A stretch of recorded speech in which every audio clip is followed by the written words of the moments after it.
Nah, apa yang mendasari akhirnya orang itu tidak berkepribadian baik? Awalnya dari mana? Karena kebodohan.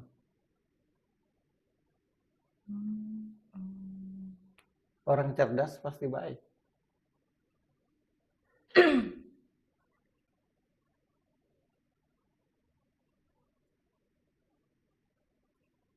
Ada satu lagi jawaban. Apa yang mendasarkan manusia itu tidak baik? Karena lalai dengan Tuhan. Karena dia tidak tahu cara bertuhan. Karena dia tidak tahu apa maunya Tuhan terhadap dia.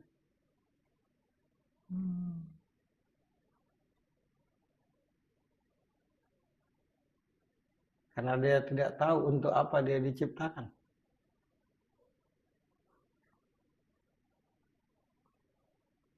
Kan gitu.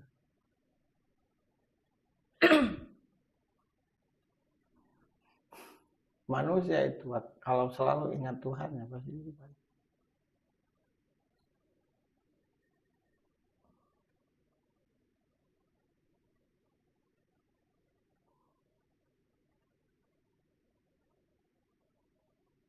Gitu. Oke.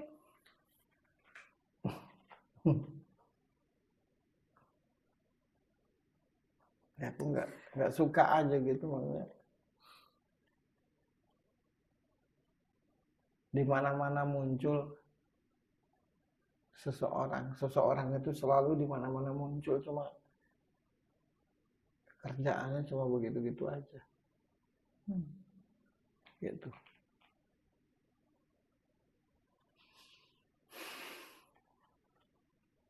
Nggak ada bagusnya orang. Cara menghadapi. Jangan dibiarkan. Oke. Dibantah sebantah-bantahnya. Jangan dimaklumi. Orang bodoh kalau dimaklumi merasa pintar. Pemakluman kita buat orang bodoh itu menjadikan dia tambah merajalela. Dan kalau ada orang bodoh dimaklumi, yang maklumi itu lebih bodoh dari orang bodoh itu sendiri. Udah jelas nggak bagus. Kenapa sih dibiarkan? Kenapa banyak pembiaran kejahatan yang ada di Indonesia ini? Kenapa banyak pembiaran ketika saling mencela? Kenapa banyak membiarkan ketika saling mengkhianati, saling mencaci? Kenapa banyak pembiaran itu? Itu tandanya bahwa sedikit sekali orang yang benar-benar baik.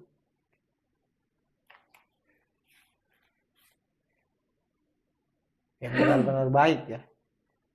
Yang baik ada maunya banyak. Tapi yang benar-benar baik sedikit sekali. Dan yang sedikit ini tidak berani untuk ngomong. Jadi tambahlah menjamur.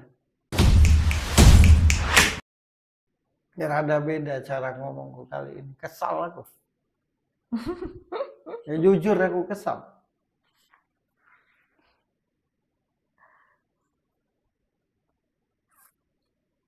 Ya lihatlah para pejabat. Kalau misalkan lagi tampil di TV cara ngomongnya caci maki, bentak-bentakan apa sih nggak malu. Dan orang-orang seperti itu tuh tidak pernah sadar bahwa yang menyaksikan dia tuh rakyat Indonesia.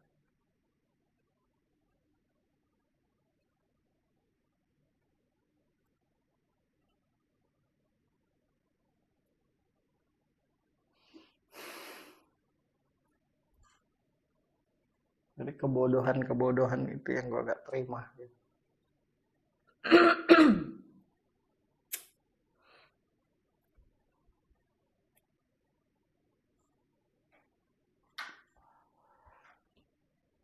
Selalu ngomong dengan bahasa apa namanya tuh, bahasa intelek itu.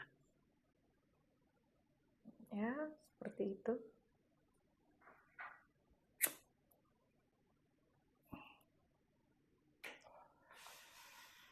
Mempermainkan kata-kata bersilat lidah itu.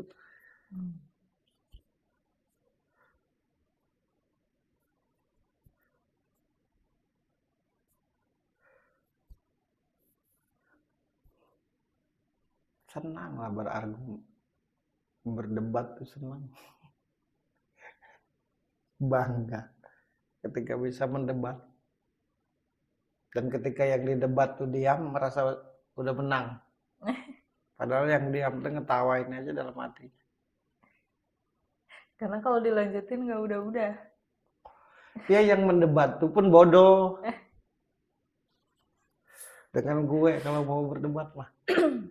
Mau berdebat di ruang lingkup apa? Mau ngobrol apa? Coba.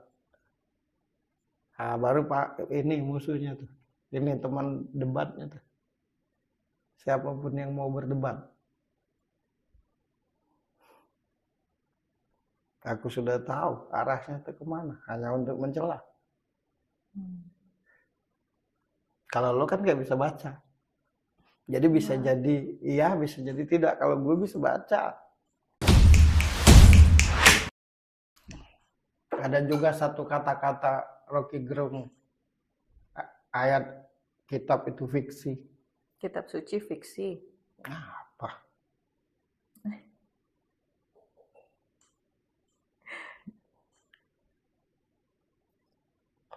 Jauh di lubuk hatinya yang gue rasain. Hidupnya berasa hampa. Kalau benar yang dia jalani, dia tidak akan pernah berasa hampa. Tapi orang tidak tahu itu. Aku tahu. Nah itu baru hebat namanya. Jauh di lubuk hatinya berasa gelisah. Jauh di lubuk hatinya berasa gelisah. Jauh di lubuk hatinya berasa sendirian. Jauh juga di lubuk hatinya nggak tahu mau kemana.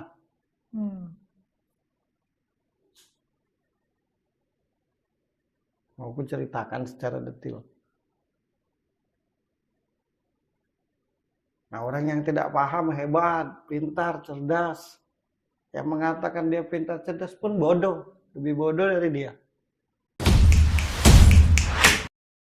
Gak kesal aku dengan hal-hal begitu tuh. Yang katanya pintar aja tingkah lakunya begitu kayak anak kecil, bagaimana yang bodoh kan? Terus apa yang namanya kata-kata mencerdaskan bangsa? Kalau yang dianggap cerdas saja tingkah lakunya seperti ini, tak sudah-sudah.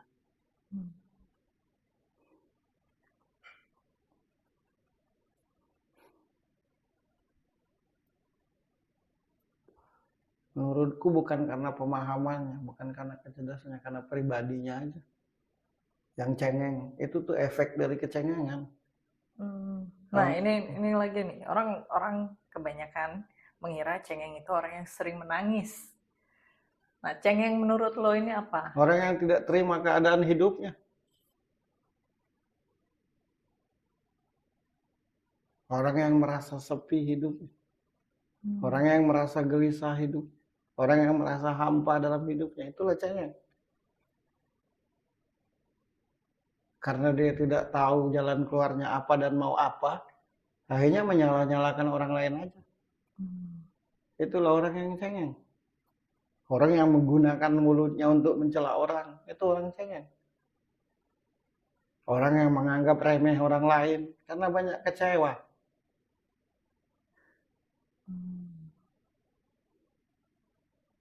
Nangis itu lambangnya, saking pedihnya. Bukan karena nangis disebut cengeng. Lambang saking sedihnya tuh, wujud sedih itu nangis. Karena saking hancurnya lah hati dan perasaan. Intinya orang cengeng itu pengen enaknya aja. Tidak terima keadaan hidupnya. Dia merasa berbuat udah terlalu banyak.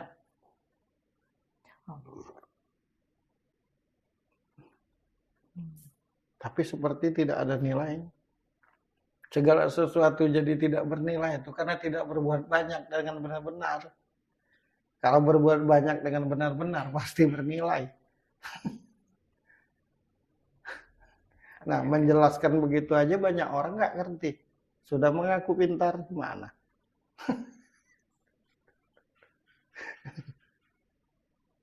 Ini baru cerdas nih, nah ini baru cerdas.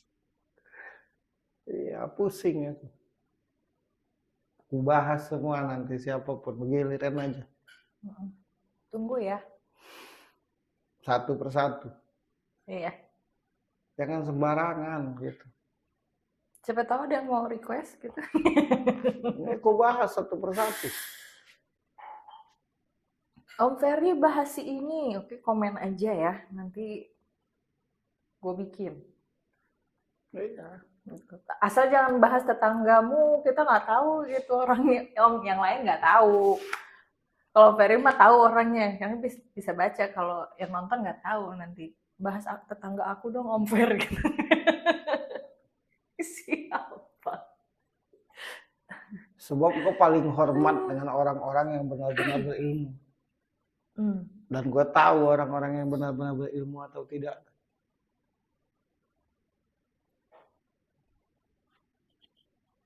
Sangat tahu malah.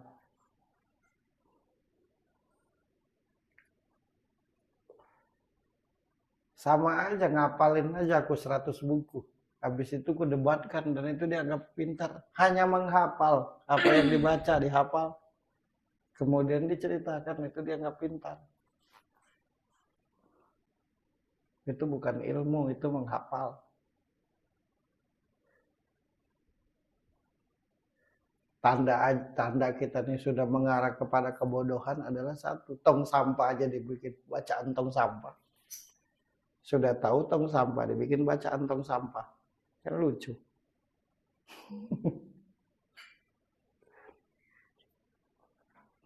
Di depan sekolahan dikasih tulisan awas anak-anak. Iya. Yeah.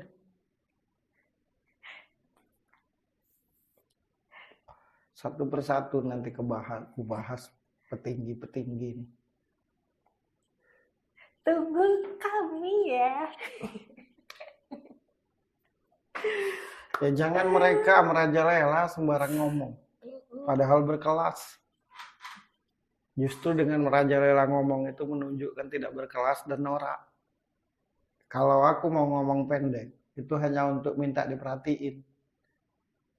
Orang yang banyak aksinya itu tujuannya itu untuk diperhatiin. Kalau sudah diperhatiin, diam. Bukan karena berwawasan tinggi. Nggak mikir apa. Betapa capeknya orang memerdekakan Indonesia ini. Lihatlah dulu ada Ki Hajar Dewantoro, ada Pangeran Diponegoro, ada Pati Gajah Mada. Sekarang siapa? Padahal negara ini hanya tinggal menikmati dan menjalani. Bagaimana kalau di posisi para pejuang-pejuang dulu? Kenapa banyak sekali terlahir tokoh-tokoh besar di zaman yang justru serba kekurangan, jauh dari modern, tapi lahir tokoh-tokoh besar. Karena mereka itu, keadaan mereka yang membuat mereka berpikir untuk menjadi lebih maju dan baik. Kekurangan mereka itulah yang menjadikan berpikir untuk tidak kekurangan lagi. Nah kalau sekarang tinggal nikmati. Apa mereka tidak takut para pencela, para pengkritik yang nggak jelas tuh? Dengan orang-orang yang telah berjuang buat Indonesia ini sampai detik ini merdeka. Coba kalau kita sekarang ini disuruh perang kayak dulu, sanggup gak?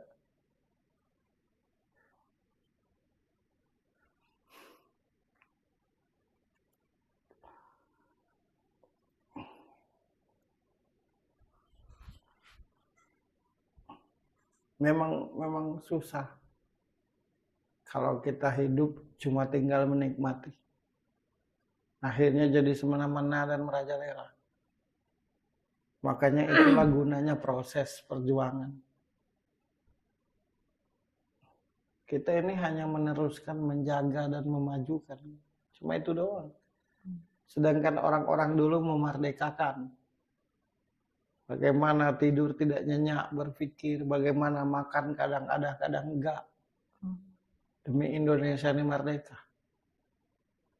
Banyak banget para pahlawan Indonesia, pahlawan nasional, Jenderal Sudirman, segala macam lah.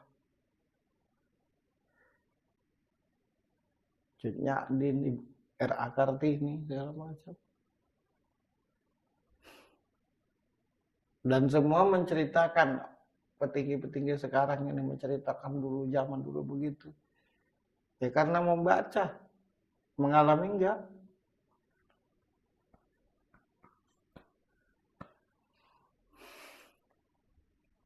Jadi kesimpulannya satu. Bukan pemahaman dan ilmu yang membuat kita berperang. Tapi pribadi yang punya pemahaman dan punya ilmu yang bikin perang.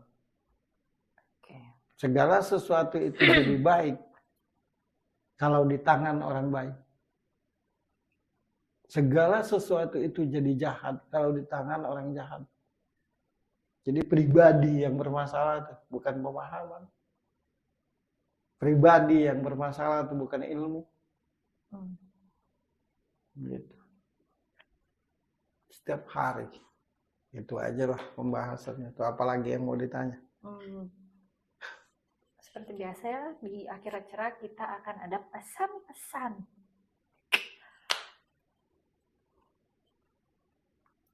Pesan buat Om Rocky Gerung lah. Pesan untuk Om Rocky Gerung. Di atas langit masih ada langit. Itu aja.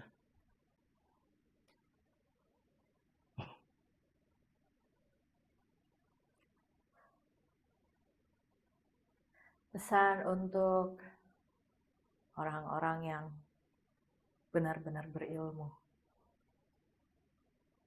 Orang-orang yang benar-benar berilmu tidak usah dikasih pesan. Karena ketika dia benar-benar berilmu, pasti bawa manfaat.